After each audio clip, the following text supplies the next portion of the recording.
Il y a de cela quelques mois, je suis tombé sur une vidéo dans laquelle un sage donnait des conseils. Il disait ceci: si tu veux réussir dans la vie, tu dois savoir et faire 3 choses. Premièrement, change ta mentalité. Dans la vie, tu n'auras pas ce que tu veux, mais plutôt ce que tu es. Deuxièmement, pratique le SPQ, seulement les personnes de qualité. Entoure-toi des personnes qui ajoutent une valeur dans ta vie. Troisièmement, sache comment communiquer, parce qu'à partir du moment où tu ouvres ta bouche, tu dis au monde entier qui tu es. C'est ce 3e conseil que Jésus applique dans l'évangile d'aujourd'hui.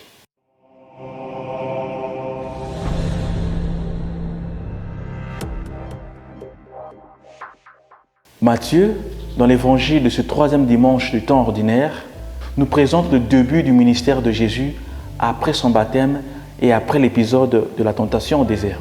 Ce qui est plus frappant est que Jésus ne commence pas son ministère par un miracle ou une guérison. Il débute en proclamant la parole.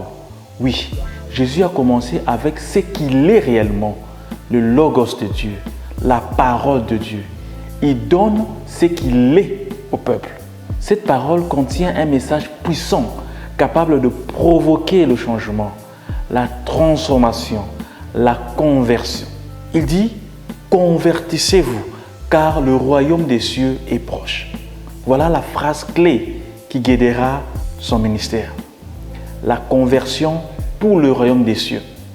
La puissance de sa parole se manifeste dans la conversion, la métanoïa, le changement, la transformation.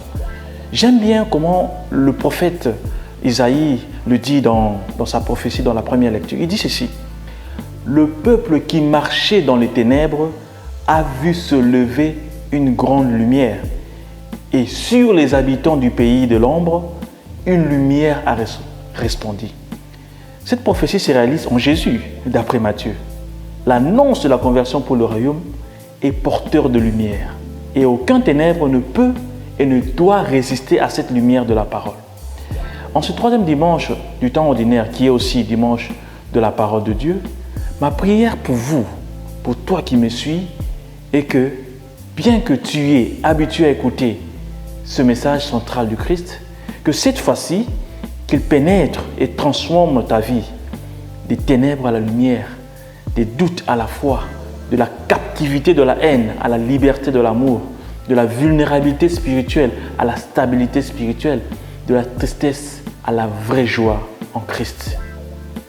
Bon dimanche